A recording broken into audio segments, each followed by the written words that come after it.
straight up. You got your ass kicked. Don't be conservative. Tell me I got my ass kicked. You that's did. What I want to hear. 42 points. I'm Do I need to say anything else? What happened in this game? I don't think Draymond should have been suspended at all. Are you out of your damn mind? You are out of your damn mind. Hey, Josh, can you smell? Really? Cooking. Back to SmackDown. And completely stolen Cody Rhodes' WrestleMania moment. This is total. No, you don't get to talk right now. Oh, really? No. You don't get to talk. No. I am projecting. That's what I do in the media. You guys are afraid to put your freaking takes out there. Yes, that's what I'm doing. You, again, just you don't know how sports media works. This is my job.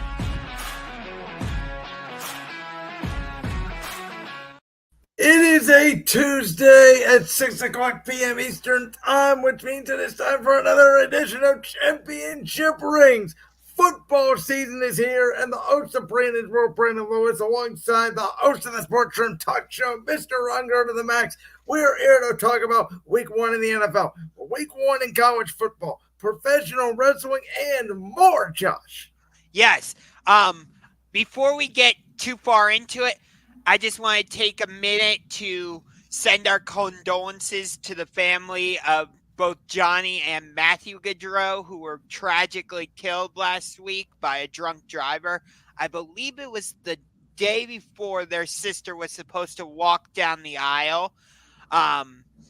Johnny had just started his career with the Columbus Blue Jackets. Prior to that, he was with the Calgary Flames for a number of years.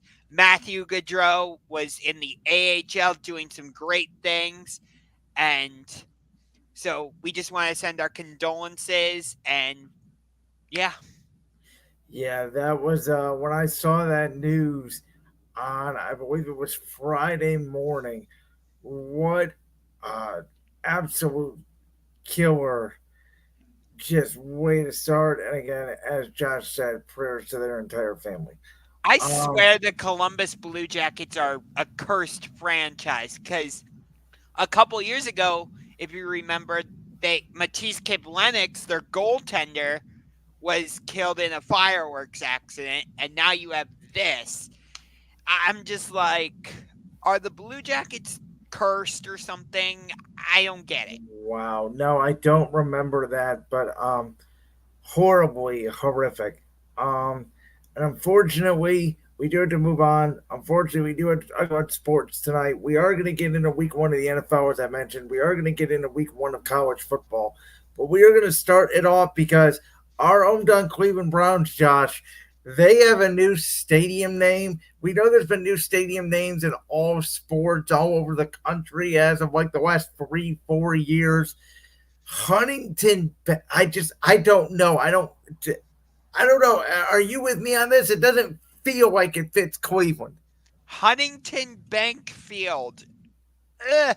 I mean, I'll tell you what. When the Browns said they had a special announcement, everybody thought it was going to be either them announcing that they're going forward with the Brook Park plan or they're going forward with renovating their current stadium. So this kind of feels like a bit of a letdown. You know what I mean? I will say that Mary Kay Cabot tweeted out 10 minutes prior to the event that the news was not about the potential renovation or the moving of a dome. So, unless you didn't see it on Twitter, which again, I know a lot of people aren't on there anymore, whatever the case may be, X if you will. But that was kind of squashed before the event happened. And yeah, again, it's all about the money in this case. Huntington Bank, I'm sure, paid a premium. It's the same thing as, American Airlines Arena in Miami has been renamed like 5 different times within the past 2 years. We know here in Cleveland, the Q got renamed to Rocket Mortgage Fieldhouse. Formerly Jacobs Field is now Progressive Field. It it goes with the territory. It's going to get used to saying Huntington Bank Field, just like it took some time to get used to First Energy Stadium. But I just feel like no matter where they go, right? No matter if it's on the lake, no matter if it's that dome, Cleveland Browns Stadium, for whatever reason, to me, has felt like the perfect name for that situation, for this fan base. Because as I told you, Josh, regardless how we both feel about, the professional football team in our hometown of Cleveland, Ohio, the Browns fans may be unapologetically the most passionate fans in all of sports. I can you can make an argument for that. Um, it's interesting that you mentioned how like fans are still going to call it Cleveland Browns Stadium because I hear a number of fans still call Rocket Mortgage Fieldhouse as the Q. And so do I. Yeah, and I feel like I still hear a number of fans call it Jacobs Field instead of Progressive Field. Maybe not as much, but I feel like that's still a bit of a Yeah, that I agree. I think it's mostly, it all depends on eras, right? I have said that the 4 years that we went to war, and don't mistake it, we did go to as literal war as you could with a basketball team with the Golden State Warriors. Those were the best 4 years of Cleveland Cavaliers basketball we may ever see in our lifetime. I do feel that the 95 and 97 and throw 96 in there if you want, those Indians teams, when they were the Indians back then, those runs may be the greatest era of Indians baseball we may have ever seen, and we weren't alive for it. you So, could throw 2007 and 2016 into the mix. but you could, but those were sort of one off years. They weren't consecutive like they were 95, 96, 97. Those teams were prohibited favorites. They probably would have won the World Series in 94 if it wasn't for the strike. So I'm looking at it from an era perspective. I think in Cleveland, definitely in our lifetime, right? The last 4 years have been the best the Browns have been in the best 25 years. And I think in this new era now, as hopefully the Browns are going to work to turn it around this season, I think whichever stadium is the name when the Browns eventually do, and I do believe someday in life the Browns will get back and go to the Super Bowl for the first time in franchise history. That's what people will call that stadium, whether it's Huntington Bank or whatever it will be. Yeah, because you know what everybody just calls Cleveland Browns Stadium, First Energy Stadium, Huntington Bank Field? Factory of Sadness. You are right on that. Well, there's going to be one fan base sad on Thursday night. There's going to be another fan base that's going to be happy.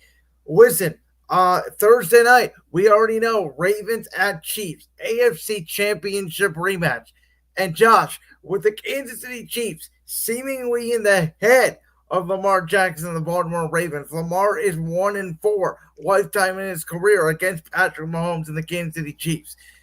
Is this already a must win for Baltimore, at least psychologically? I would say yes. Um, and not, I would say it's not just a must win for Baltimore, but kind of a must win for the rest of the AFC. And let me explain what I mean. Because Patrick Mahomes has basically become like the boogeyman. Like, if you want to get to the Super Bowl in the AFC, you have to go through Patrick Mahomes and the Kansas City Chiefs. It doesn't matter if it's in your stadium or if it's in Arrowhead. You have to go through Kansas City. And Joe Burrow has and Tom Brady have, have basically been the only two quarterbacks who have been able to get through Mahomes to either reach and win a Super Bowl or at least reach a Super Bowl in the case of Joe Burrow. So for Thursday night, I would say it's not just a must win for Baltimore, but it's a must win for the rest of the AFC. If you Well, get where I'm coming from.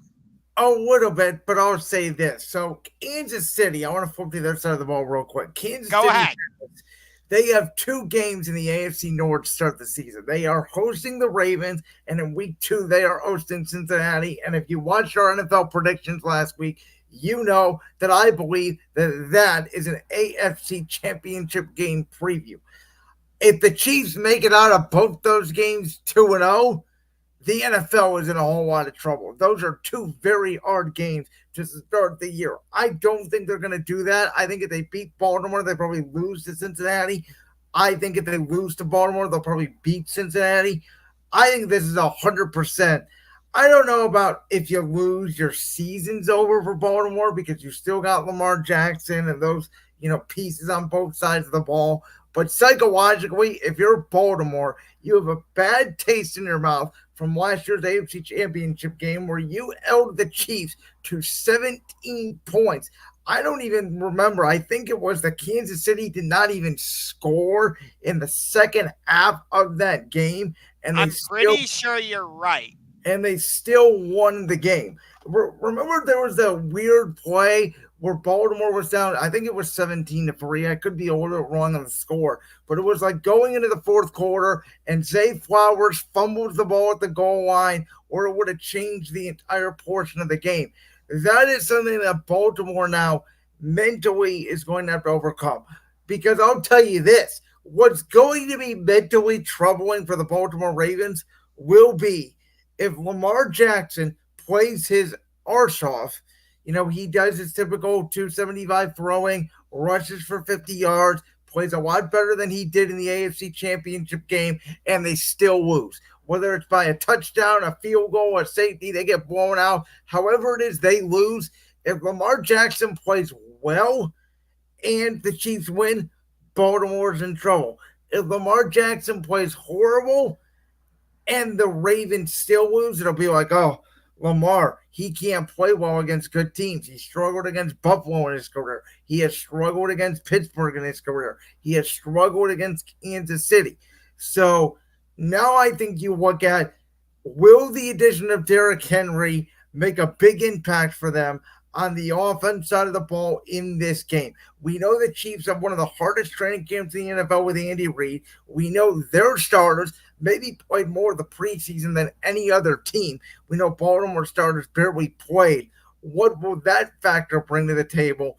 But I just think the Ravens have to play with urgency. If they lose by a field goal and they don't play their best game, I don't think it's the end of the world. But if they look sloppy or Lamar does not look good, then yes, there could be ramifications for this game, because as I've been preaching, and I preached last week on our prediction show, the NFL is not linear. You don't get better year to year to year. Some years you're better than others. Some years you're worse than others.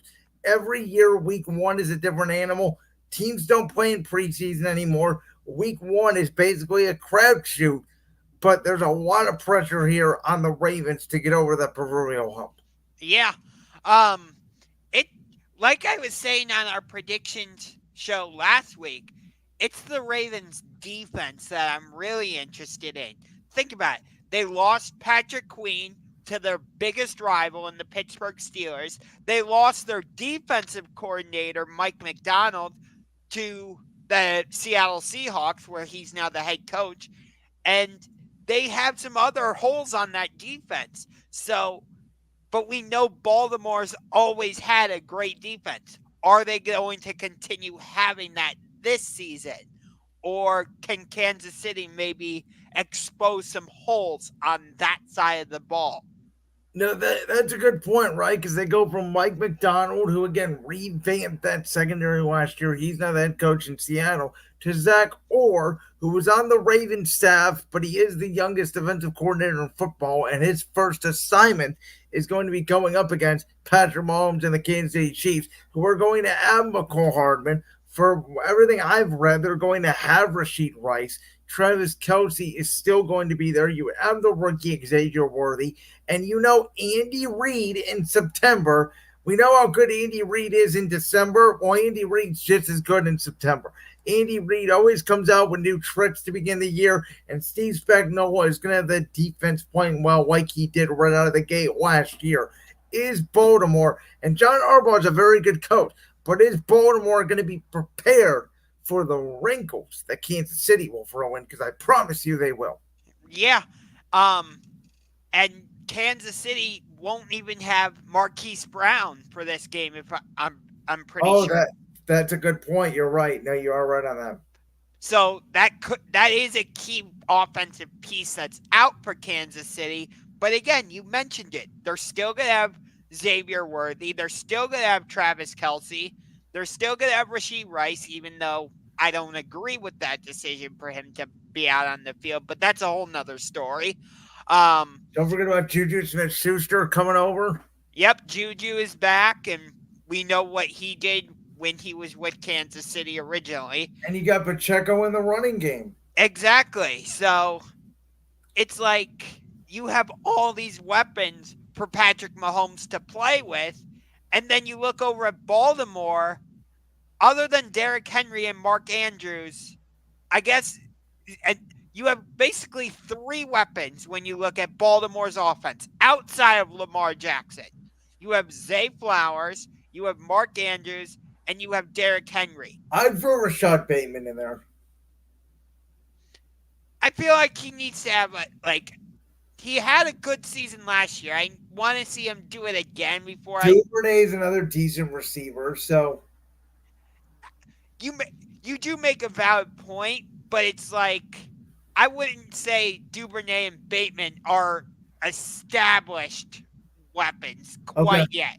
Is that a fair assessment? Yeah. And I wouldn't say they're established weapons in the same vein as like a Juju Smith-Schuster or a Marquise Hollywood Brown. Maybe in that Kansas City system. I mean, I would probably take Duvernay over Juju if it wasn't in a Kansas City system with Patrick Mahomes, my quarterback. Okay. You know what? That's a fair assessment there. Like maybe we saw that Juju was not the same wide receiver when he was in New England. Well, it's New England. I mean, come on. Okay, fair. But like McCole Hardman, the guy who ended up catching the game-winning touchdown pass. He barely could see the field for the Jets. Comes back to Kansas City, and it goes back to coaching in this league. Exactly. That's my point, though, is like when you're in that Kansas City system, you kind of look better than you're supposed to. It's kind of like when you had wide receivers nobody had heard of playing in New England, and you're like, who's this guy? And he's making big catches for Tom Brady in the Super Bowl. You know what I mean? Yes. Let's make a prediction on this game, Josh. You got Ravens or you got Chiefs? I got to go with the Chiefs in this one. They're the defending champs. They're at home. Yeah.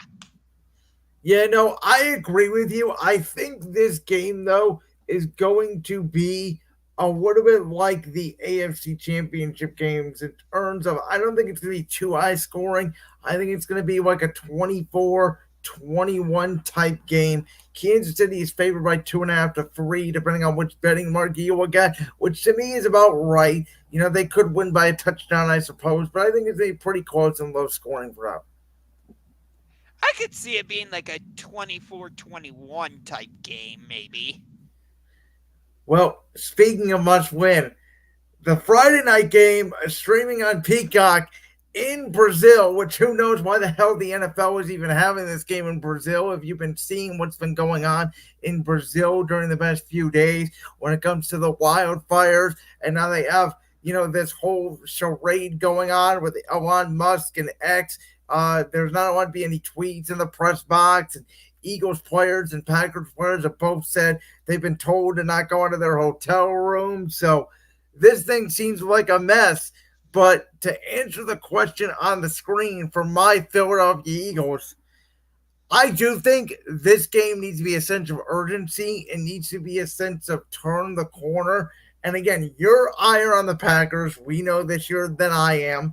I think that this Eagles team is going to be really good this year. And I do think it starts Friday night. I think Jalen Hurts needs to set a tone. I think Saquon Barkley is going to have a big running game in this game because I think Kellen Moore is going to want to feature Saquon Barkley and his new toy, a guy that we have never seen with this many white boxes we at least hope for in terms of A.J. Brown, Devontae Smith, and the weapons Philadelphia has on the outside. I think you're going to see guys like Bryce Huff on the defensive line, Jordan Davis, Jalen Carter really show that youth movement. The Eagles secondary now, Quinyon Mitchell is going to get a lot of rotating snaps. You have Cooper DeJean, Darius Slay, Kiwi Ringo, Isaiah Rogers. They're more deep in the secondary than they were a year ago. I think it's going to take a little bit of time for that Vic Fangio defensive scheme to implement, which is why I think Green Bay will have some success moving the football down the field. I think this is going to be a close, down to the wire game. I think Philadelphia, again, I think they need to show some stuff. I do think they need to win this game psychologically, getting over what happened at the collapse of last year. And I'm just going to say it. I got Philly, but I think it's close. I'll go a little bit more high scoring than the game on Thursday night. I'll go 27-24. Philly favored by 2.5. They barely cover. Okay, so I've seen some talking heads in the media saying there's a potential the Eagles could miss the playoffs entirely. I don't know if you've seen that at all. But, I have. Okay. I'm sure you don't agree with that. And I believe both of us had the Eagles winning this division when we made our prediction special last week. Yes, we both had them at 12-5, and we both had them. You had them as the 3. I had them as the 2. Okay. And I have the Packers in the playoffs. I believe you did not. I did not. That was the team I had just missing the playoffs. Okay.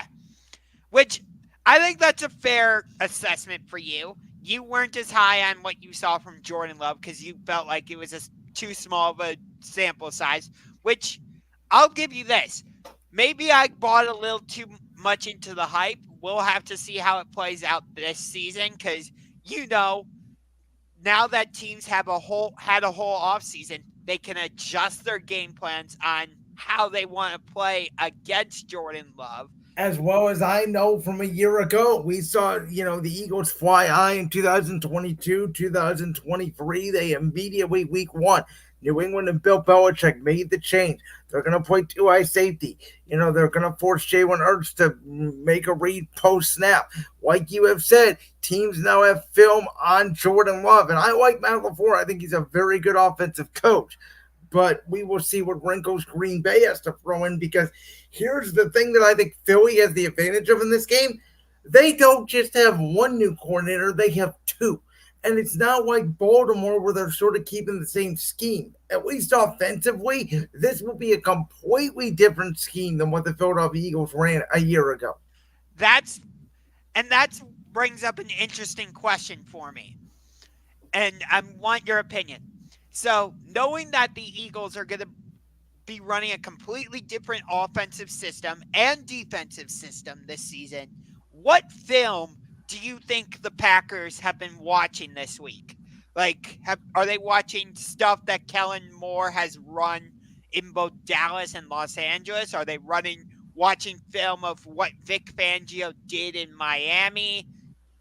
I'll tell you for sure they're watching film of what Vic Fangio did in Miami because the Vic Fangio defensive scheme has been pretty much implemented all over the league.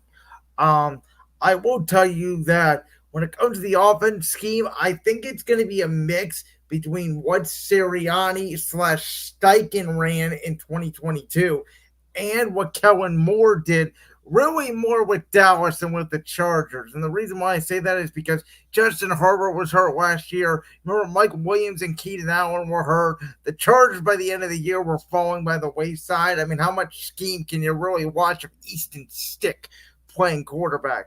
Okay, that's fair. But I do have another question for you.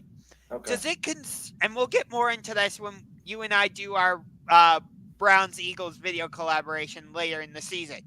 But Does it concern you that Kellen Moore was first in Dallas, then he went to LA, now he's on his third different team? Does that aspect concern you at all? No, I get why people are saying the way that they are. That Dallas did get better technically when Kellen Moore left, and the Chargers fell apart. But I will say this, as I've said about Kellen Moore, in his defense, we all knew Brandon Staley was a terrible head coach, and I don't think that Jim Harbaugh was going to want to keep Kellen Moore as his guy. So I think that was sort of inevitable that he was going to leave the Chargers after that last season. Again, the thing, Dak, did he get better under Mike McCarthy? Yes, he threw for more yards. Yes, the stats were better, but it wasn't like Dak had bad years with Kellen Moore either. I mean, he was very good in that Kellen Moore system, and put up very good numbers.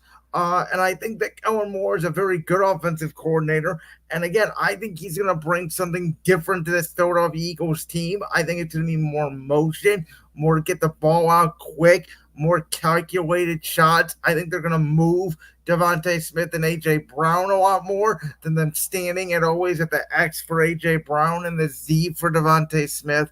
So that is one thing that I do like. Again, could it take some time? Yes. I think it could be a little bumpy early. I think there's going to be some kinks they're going to have to work out in this game against Green Bay.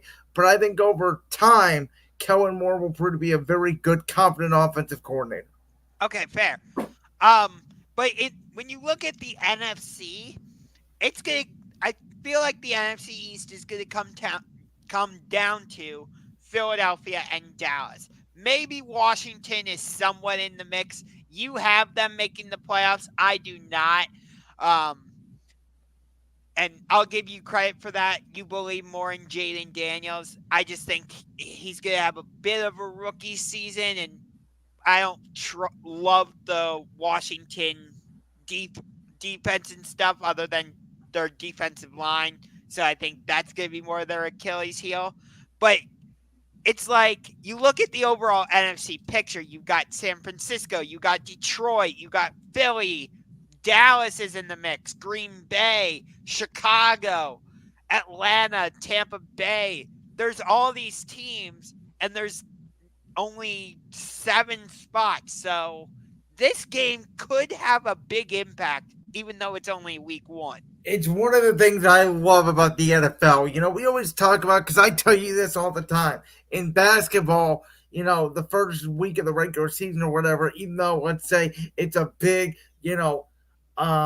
what's this go, Mavericks Nuggets. Let's say it's an NBA Finals, or excuse me, let's go Mavericks Celtics. Let's say it's an NBA Finals rematch. Well, it's game 1 of 82. It really has no merit.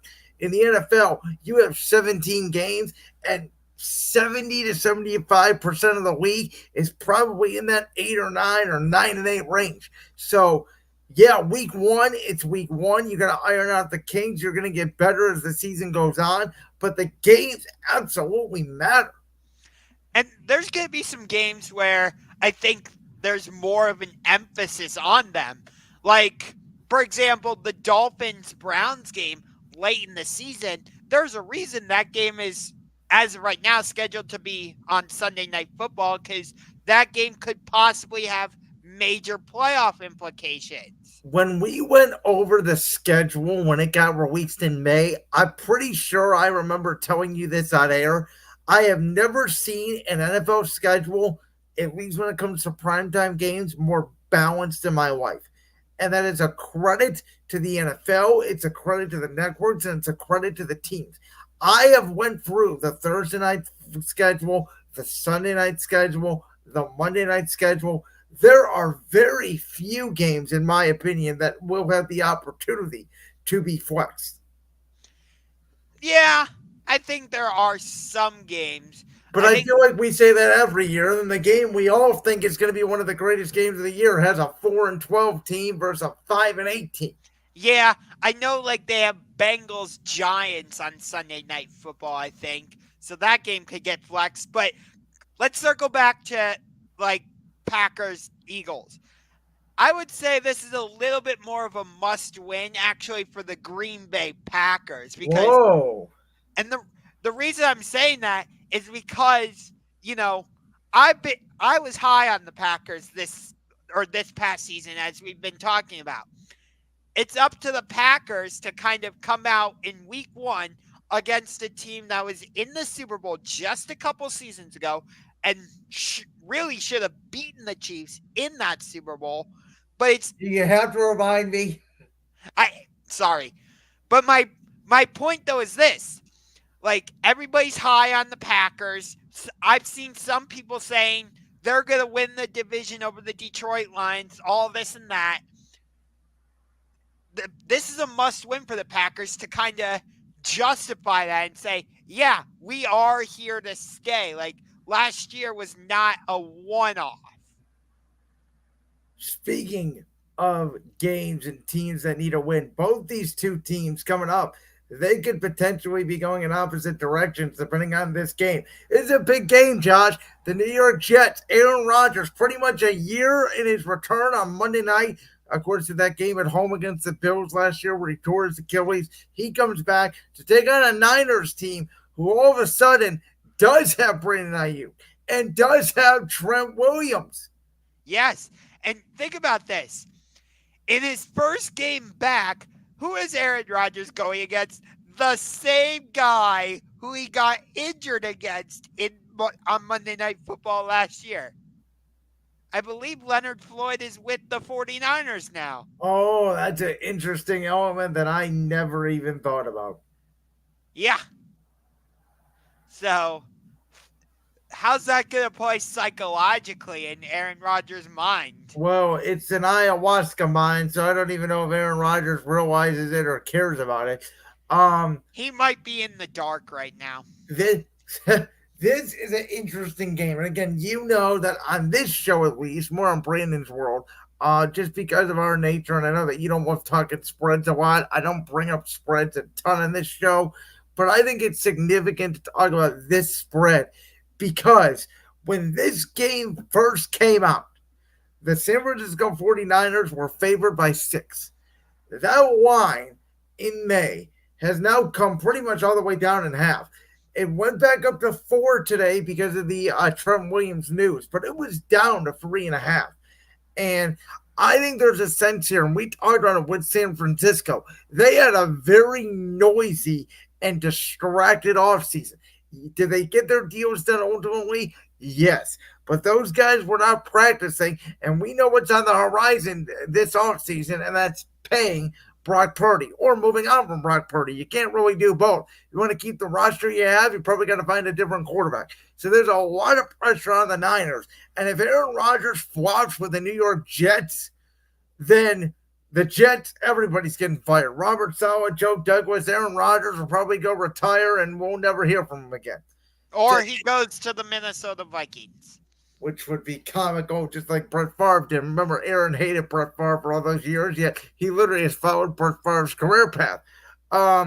With that being said, I think there's more pressure on the San Francisco 49ers to win this game because I have already penciled the Jets in to lose this game in May, and I thought the Jets could get off to a 5-2 or 6-2 start and be fine. If San Francisco, again, I think they'll be fine, but there will be more questions to me about the Niners moving forward. If they lose this game, there will be the New York Jets because the Niners are just a better football team. I'm trying to look up the 49ers schedule because I want to see what they have following this game against the Jets. Like weeks. Okay, so they're at Minnesota, then they're at the Rams. Then they host the Patriots, host the Cardinals, and then at Seattle. So that's doable. I would say there's some tricky games in there. At Seattle is always tricky. Especially because that's on Thursday Night Football. And they own the Rams. So, but again, who knows what the Rams are going to be this year if Stafford can stay healthy. Arizona, to me, is a very sneaky game, like we talked about. Yeah. They also have Kansas City in mid-October. And then you look at the Jets' schedule. I'll pull that up. So they have the 49ers, then they're at the Titans, That's a then then they host the Patriots, then they host the Broncos, and then they're at the Vikings in London, and then they come back and host Buffalo. to me worst case scenario there. That would be what, 5 games? Uh, Worst case scenario, they're 3-2. yeah. The games I could see them losing in that stretch are at the 49ers, and I could see them losing at home to the Broncos. I But couldn't. I cannot see them losing to Denver. I think the London games are weird. Who knows what the London games are? They're better than Minnesota. At Buffalo, they probably split with Buffalo, so I'll give Buffalo the win at home. no, that game's in New Oh, Jersey. it's in New Jersey. Okay, I would take the Jets then. Okay. So, yeah. At Tennessee could be a bit of a tricky game, being that they'll be coming off of basically a short week where they have to come back from the West Coast. Here's what I'll say. If the Jets lose to San Francisco, I will immediately bet them whatever the spread is against Tennessee. They will destroy Tennessee, even on a short week. Coming They will back from the West Coast. They will be angry, they will be mad, and they will play well. It's the bounce back theory. It happens every year. Okay. Um, I've seen some people being high on the Titans, actually. Yeah, I have a buddy of mine, big Commanders fan actually. Could you believe it? The one Commanders fan I actually like. He's pretty high on the Tennessee Titans. I don't buy him. You don't buy him. You have him worse record than New England. So Yes. But anyway, so thinking about those two schedules, because I think that's a huge part of this game, I gotta say it's more important for the Jets because I would say their schedule is a little bit more favorable than the schedule we looked at for the 49ers. I agree with what I'm saying. It's not as important because they can lose this game and be fine. And I understand that argument, but at the same time, if you win this game, then you you look at the rest of those games and you're like, okay, that's not as daunting. That's not as daunting. Like you feel better about No, yourself. I agree with that though too. If the Jets win this game, there's a word out there they start 6-0. Yeah. And then you got your path. I'm not saying they're going to do it, but if the Jets win this game, there is a path out there where you are, by the end of week 2, ahead of Kansas City, and you are in the driver's seat for the number 1 seed in the AFC, which, by the way, will matter. Yeah. I mean, again, the Jets' schedule is at San Francisco, at Tennessee, home against the Patriots, home against Denver, at Minnesota, home against Buffalo, at Pittsburgh on Sunday night, I believe. Yep. Yep. At New England, home against Houston on Thursday Night Football. At Arizona, home against Indianapolis on Sunday Night Football. Home against the Seahawks, at the Dolphins, at the Jaguars, home against the Rams, at Buffalo, and then home against the Dolphins. That's why it's important for them to take care of their Tennessees, your New Englands, your Minnesotas, and even I know you like Denver more than I do. I think Denver's going to be okay. I don't think they're going to be a 10-win team like you do.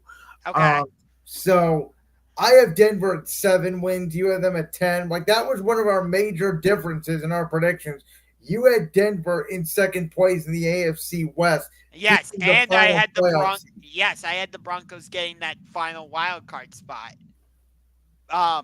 But that Jets Jaguars game late in the season could be important in determining something in the AFC playoff picture. I agree with you there. Well, Josh, we talked about a ton of games already, but let's get into it. There may be already some games on our list that we have already dived into, but our top 5 week 1 NFL games, I'm going to let you go first.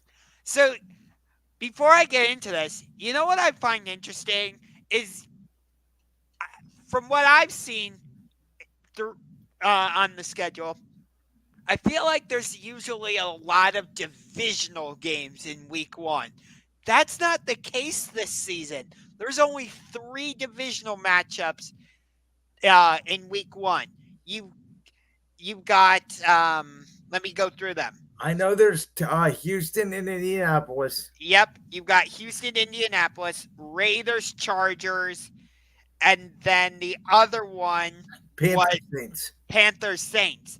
I think to me, that's a fascinating aspect of this whole I'll thing. tell you what's fascinating. And again, I hate to bring up spreads, but you know how I am when it comes to the sports betting and stuff. Yeah, Uh, uh, a lot of these games are 2.5 to 3 point favorites. And if you're in a survivor pool this weekend, I'm just going to give people some advice here. I literally think, and I'm going to bite my words on this because they're going to somehow pull an upset because it's week 1. I think the only option you have for survivor, the only team that I have locked in to win a game this weekend is Cincinnati against New England. That's it. okay. So getting into my list, number 1, this was kind of easy. You might think it's the team behind me, but no. It's not Cowboys Browns at 1. My number 1 game this weekend, Sunday Night Football, rematch of the NFC wild card game, which came right down to the final seconds. Matthew Stafford going back to Detroit, Rams, Lions. I think this is going to be another fantastic game, just like in last year's playoffs. Again, this is another game that could have massive ramifications on the playoff picture later in the season. And I can't wait to see what the environment's like in Detroit. Sunday Night Football, Stafford's first regular season game in Detroit as an opponent. You've got Jared Goff. You've got Dan Campbell against Sean McVay. Amon-Ra St. Brown versus Cooper Kupp. How do the Rams replace Aaron Donald? This game just has so many fascinating storylines. I can't wait. So then, obviously, number 2, America's team against the Browns. I mean, you've got the kind of coincidence, the fact that both starting quarterbacks wear the number 4 for their jerseys. But think about it. Dak Prescott on one side, he's trying to prove that he deserves a contract extension from the Cowboys. Or on the flip side, he's trying to audition to be the starting quarterback for another team, whether it's the Titans or the Giants or maybe the Saints even. And then on the other side of the ball, you've got Deshaun Watson trying to prove that, yes, the Browns made the right decision by giving up all the assets they gave up, giving him the massive contract extension, or contract, I should say. So you have all that. And then you have Micah Parsons against Myles Garrett. The fact that the Browns were willing to trade Amari Cooper for Brandon Ayuk. How does that factor into this game? Plus, you have the revenge factor of Amari Cooper against the Cowboys. So, again, I just look at the storylines in that game and it fascinates me. Number 3 might surprise you a little bit, but I'm going with Kyler Murray and the Arizona Cardinals against the Buffalo Bills. You and I both said the Cardinals could be a very feisty team this season. We both were saying that they could be a team that maybe factors into the NFC playoff picture down the stretch. Neither of us had them making the playoffs, but we both kind of said, like, they could be a team that affects the playoff picture. And then on the other side, you have Buffalo with Josh Allen. And how do they look on offense now? Do they stay with that run-first game with James Cook? Do they go back to throwing the ball all over the yard? Who's their number 1 wide receiver now? How does Marvin Harrison look in his first game? So I like that game a lot. I'm going to, with number 4, I'm going to go down to Florida. Jacksonville Jaguars, Miami Dolphins. This is another game where, like, we saw Jacksonville collapse at the end of the season. Can they bounce back and get back to where they were in 2022, I believe it was. You know, and then on the other side, Miami. It's not the early part of the season where we have questions about Miami. It's late in the season, but still, if the Dolphins want to put themselves on a path towards potentially getting home field advantage in the AFC playoffs, this could be a game that matters because, again, Jacksonville could be a factor in the AFC playoff picture. Miami could be a team that factors into the AFC playoff picture. So you have that game. And then at number 5, um, I'm going to the official debut of Caleb Williams taking on the Tennessee Titans at home. You know that crowd's going to be hyped up in Chicago. Can Caleb Williams go out there and deliver? Or could it be like when the 2019 Browns took the field against the Tennessee Titans, coincidentally, and they had all the hype and all that? Again, not the same situation, but it feels like a fair comparison. Well, they also had Freddie Flipping Kitchens as their head coach. Okay. But again, it feels like a bit of a fair comparison, at least in my opinion. But, you know, we saw what happened. The Browns in that game got whooped 43-13. So do the Bears come out and, you know, put on a show? Or do they come out and lay an egg and somehow allow Tennessee to steal that one? All right, Josh, out of your 5 games you mentioned, how many do you think I have on there? I mean, we were both talking about top 5, so I would think you would have at least 5. No, I'm talking about how many of the games do you think are similar that you and I both picked? Oh. I'm going to say 2. 1. That's it. 1 game. 1. Okay. 1 game. And I'm going to be honest, I don't hate your list at all. It's going back to my previous point. It's why I said I think this week 1 is the strongest week 1 in the history of the National Football League.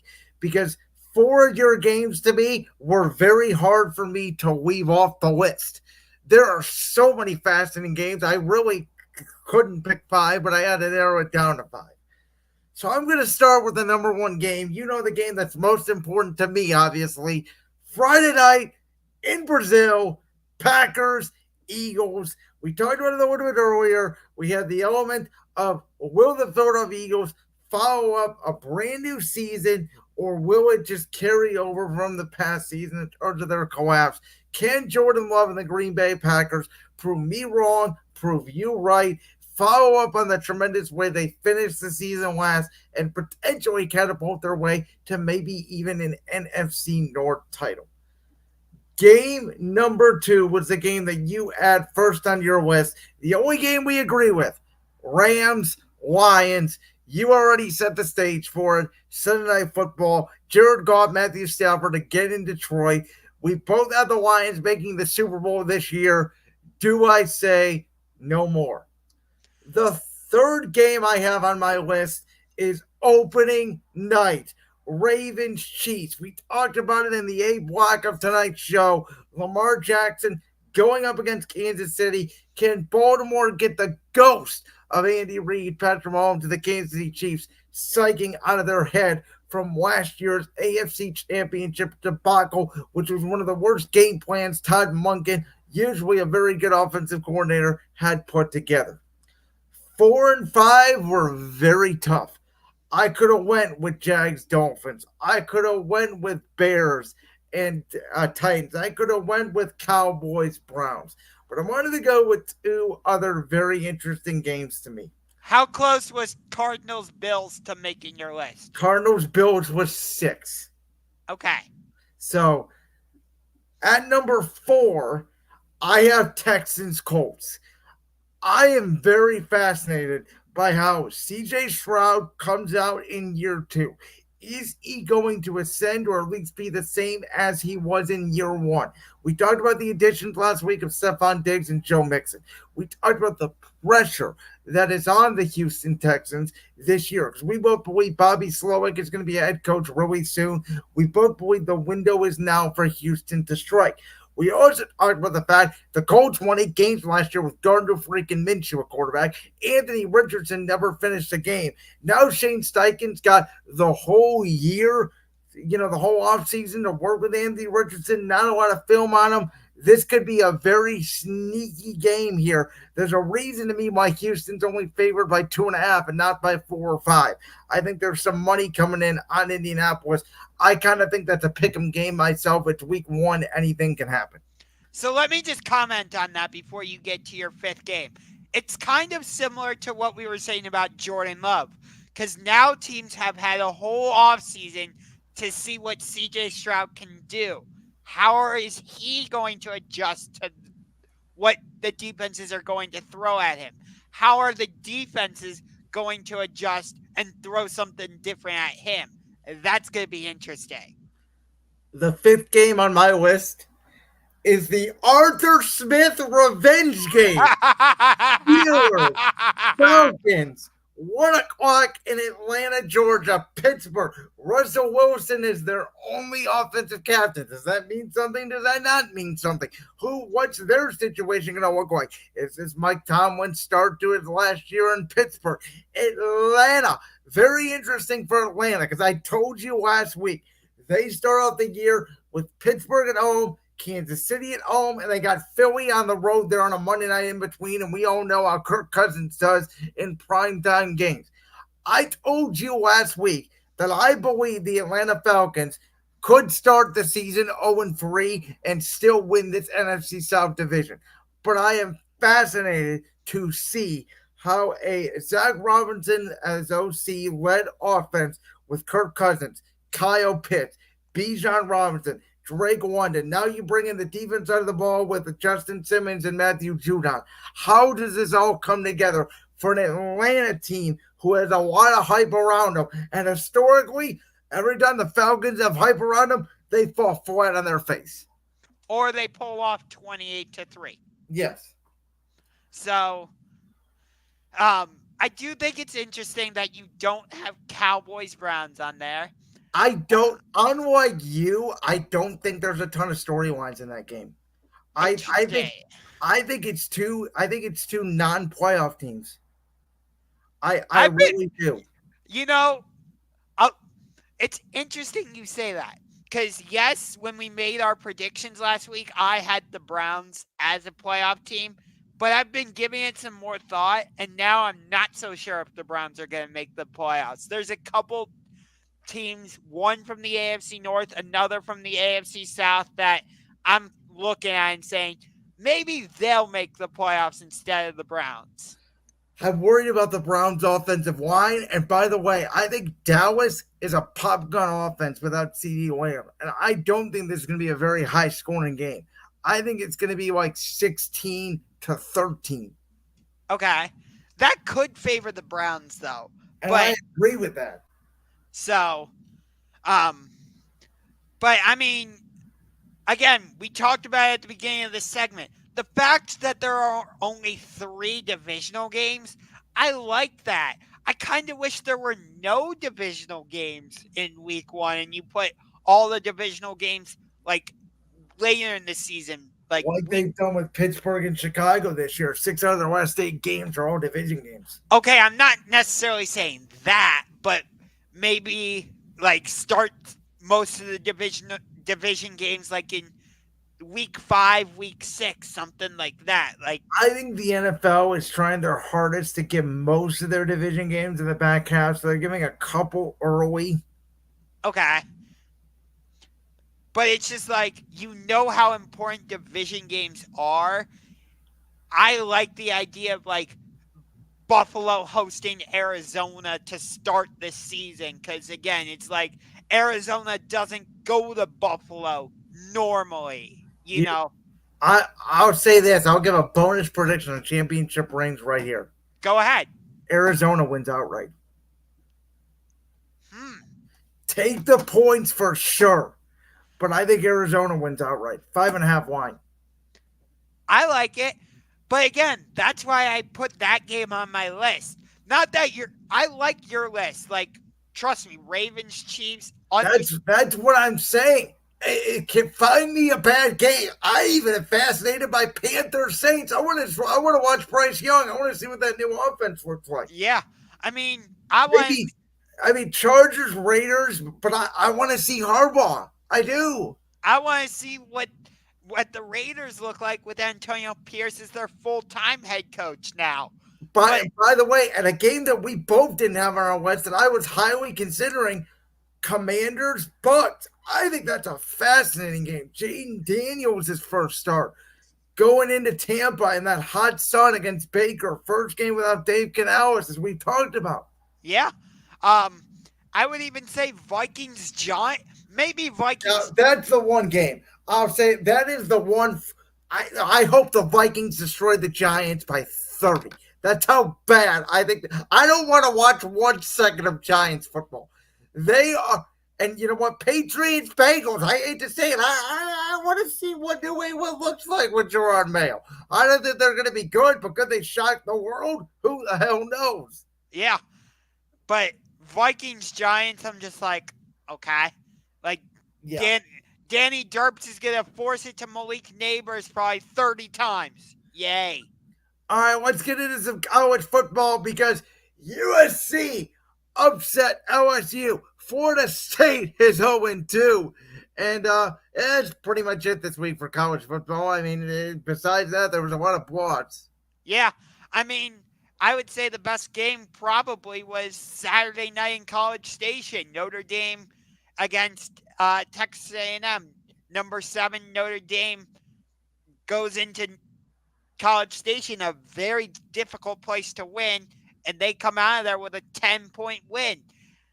So I'll put USC LSU over that only because who the hell knew USC figured out how to play defense? I know, but I think if I had to say my most impressive win, I gotta say the Miami Hurricanes against the Florida Gators. Yeah.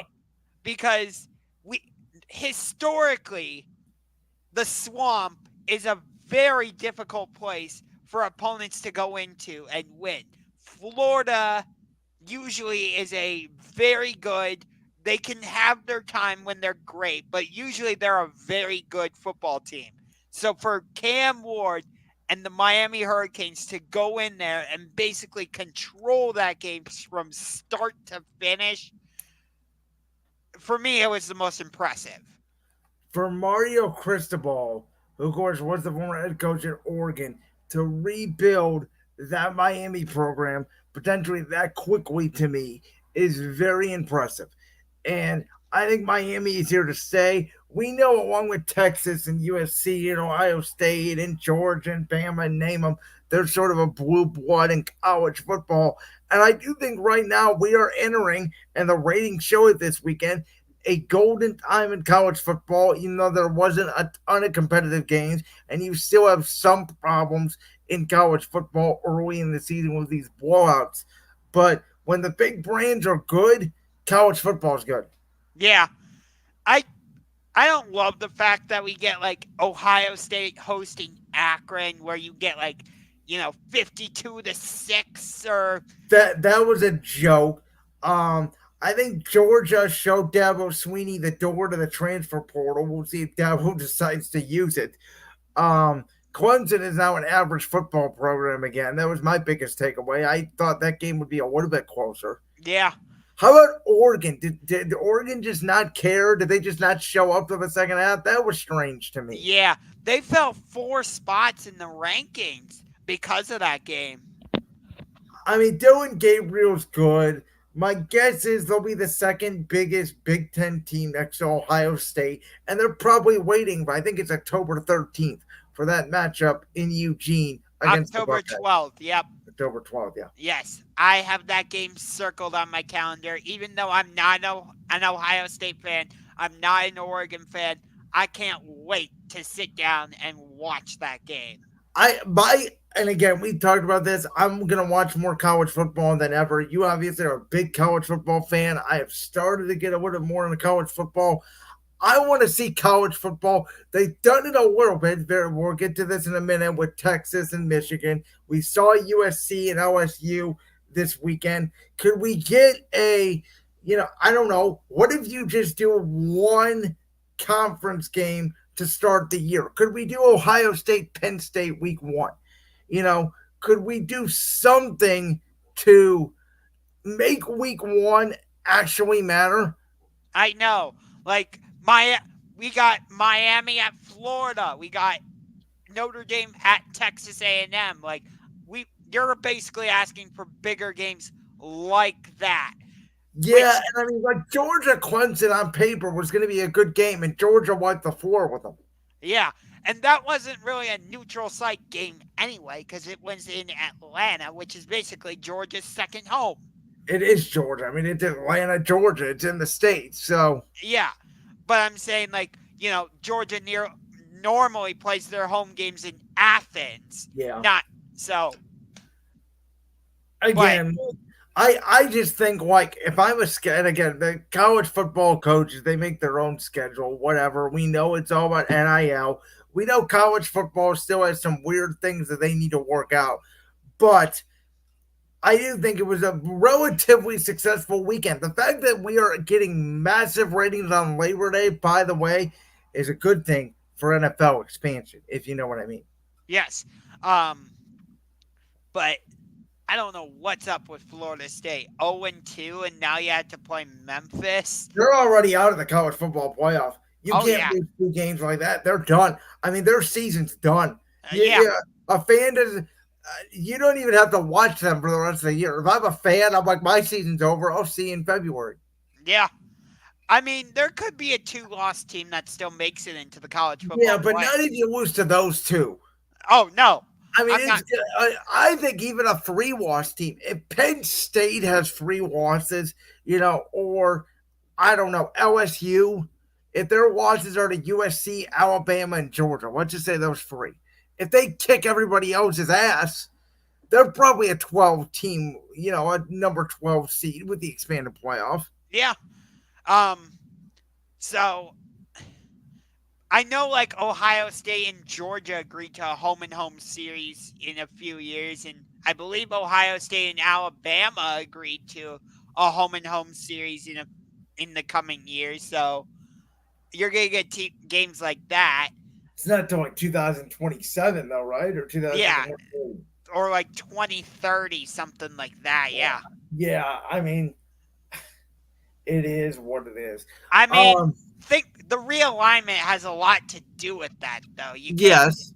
You can't deny that. Like Ohio State was going to play Oregon in a home and home series, but then I think COVID canceled the game that was supposed to be in Oregon. And now we get it this year. Exactly. All right. Well, speaking of the Big Ten, Michigan, who I think just took it sort of easy in the first half in their game Saturday night as they were preparing for number 3 Texas to come to town, featuring Quinn Ewers, the former Ohio State transfer, Steve Sarkisian, obviously. I really like Texas. I think they got NFL guys everywhere. Obviously, quarterback, receivers, defensive line. I think Michigan, it's going to be so hard to get back to the level where they were a year ago. They lost half their team. They lost their head coach. I'm not saying this is going to be a blowout, but I could see a world, and this is a noon game, by the way. Yep. This is on Fox. I could see a world where Texas absolutely destroys Michigan. I could definitely see it. By the way, this is a top 10 showdown. It's number 3 at number 10. College game day and big noon kickoff are both going to be at this game. Understandable. It's always interesting to me when both of those team programs go to the same game. Because I'm curious how fans decide which of them they're going to go to and be part of. It's also a noon kickoff, so you're theoretically getting the best game of the day at noon. Yeah. And then the night game on ABC is NC State versus Tennessee in that Duke's Mayo Classic thing. I don't know. Um, so maybe this should have been the national championship last year, but and who knows who would have won that game if that had been the case. But we saw Quinn Ewers. He looked like a Heisman level quarterback last or this past weekend, but Texas wasn't really facing hard level competition. I think they beat like Eastern Colorado or someone 55-0 or something like that. I think it was Colorado State. Colorado State. Okay, I knew it was some Colorado. Yeah. But yeah, and Arch Manning got time to play. First career passing and rushing touchdown. Yay! A guy who I believe will be a future #1 overall pick in 3 years. Most likely because he is a Manning. But yeah, I got Texas winning this game. And Michigan could keep this game close because of their defense. Yeah. But I just think Texas has too overpowering of an offense. I agree. I think Texas has too many players. Like, I think Texas is going to be really good this year. I think they're going to be a top 4 team in the country. They're ranked number 3 right now. By the end of the year, they could be number 2. I actually think, and I know you're not going to like this as a Penn State fan, I think Ohio State's probably the best team in the country this year. I just think they're absolutely loaded. Chip Kelly is offensive coordinator now. They got their Michigan monkey out their back with Jim Harbaugh no longer being there. I don't think there's anything stopping Ohio State but themselves from winning the national championship this year. I'm looking at like the receiving stats for Texas. They were pretty balanced. Isaiah Bond, the transfer from Alabama, he had the high with 5 receptions. Everybody else had like anywhere from 4 to 1. So that's a pretty balanced receiving game for Texas. And then you look at their rushing game, everybody had like the 2 main guys had either 11 carries or 10 carries, and they both averaged almost either 70 yards or 60 yards. So, pretty balanced offense by Texas. We're going to move on. We're going to talk baseball because September is here. The MLB call-ups are here. And the MLB has never been more balanced than it has been this season. There are, about 6 or 7 teams within 4 or 5 games of each other for the best record in baseball. Almost every single division, including divisions you would not think. The AL East, the NL West, the AL Central are pretty close. And so the question on the screen here, what MLB races are we looking forward to down the stretch? Could be division, could be wild card. American League East, Yankees, Orioles. The Orioles are only a half game behind the Yankees. I think they play each other one more time late this month. I believe that series is it's in New York. It is September 24th to September 26th. So that's going to be a huge series. And you look at these two teams. The Orioles, they were the number 1 seed in the American League last season. Yankees finally trying to get back to the World Series and win it for the first time since 2009. I think this is going to be a fascinating race. And if you remember, the Orioles were my preseason, if you will, or spring training MLB pick to win the World Series this year. I agree with you. I think that's a fascinating race. And the other fascinating part about it is the winner of that division is either going to get more than likely the number 1. They could get the number 2 if Cleveland or Minnesota or Kansas City get hot down the stretch and catch them.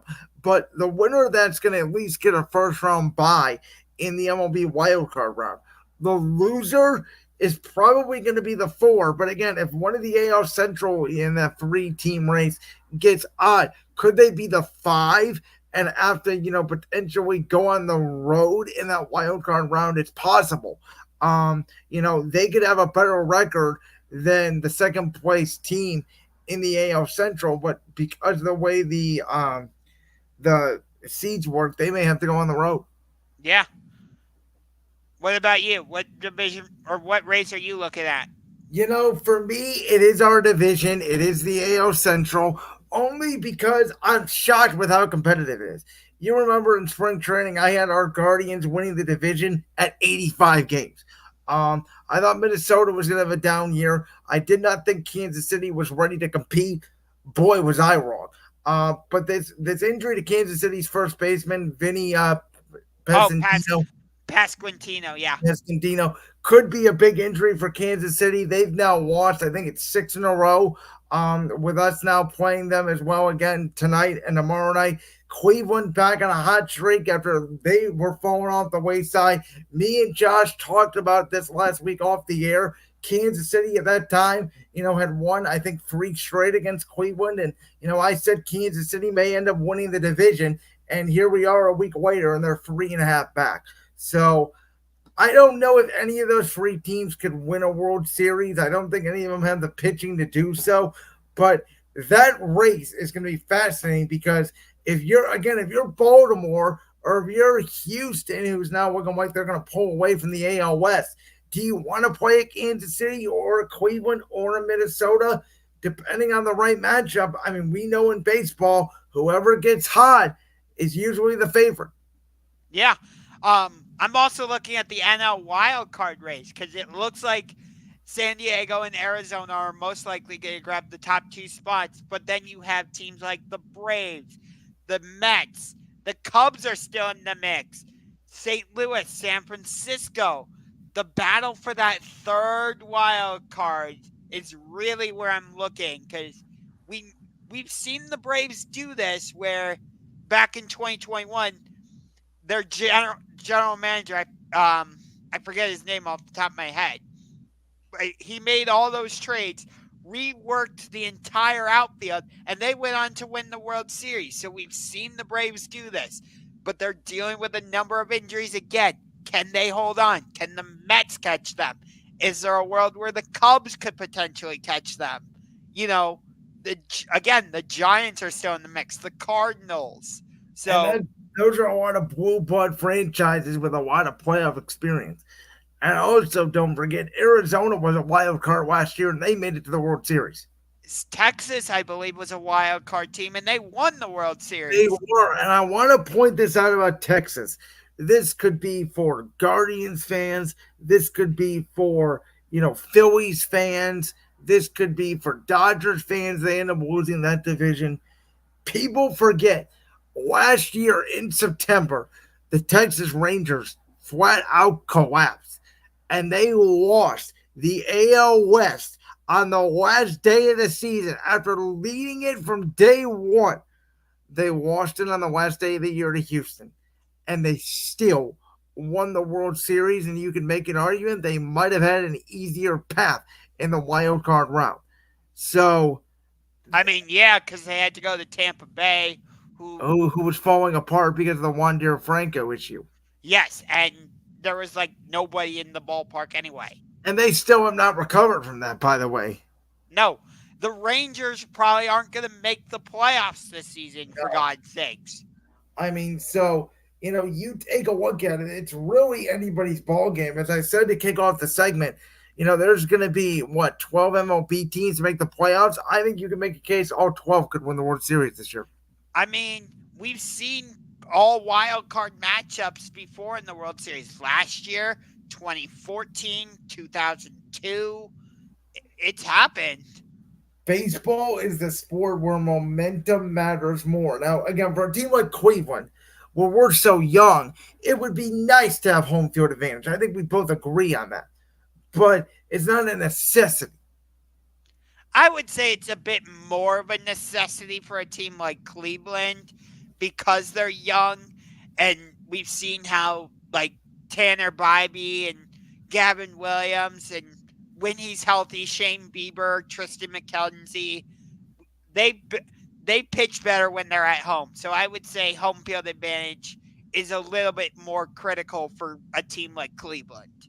I think right now, speaking from our perspective, I actually think I'd rather probably play Baltimore than play Kansas City. I think Kansas City's in our head. Huh. Okay. I think Kansas City's more of a threat to us than Minnesota is, at least right now. Yeah, Minnesota's ahead of Kansas City in the division standings. I can tell you that. We took care of Kansas City last night, but again, Kansas City had a very hot August. The question for me now is, have they peaked too early? Yeah, Kansas City is a game behind Minnesota in the standings. And same thing here with like Arizona. You know, can they beat the Dodgers in the postseason after they can't beat them in the regular season? We saw it a year ago. Right. I mean, you look at the American League wild card right now. The top three are Baltimore, Minnesota, Kansas City, but you still have Boston in the mix. Boston's 4.5 or 5 back. I don't. I'm sorry to interrupt you, but I don't think any of those teams are going to be the playoffs. I Okay. think I think that whoever loses the AL East will be a wild card, and whoever doesn't win the AL Central, those will be your other two wild cards. Okay.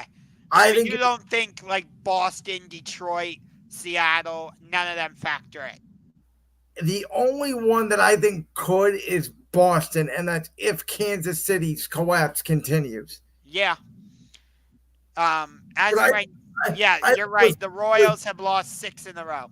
with 4.5 game lead, and you got 26 days, and you have an off day in there, so you probably have about 25 games to go.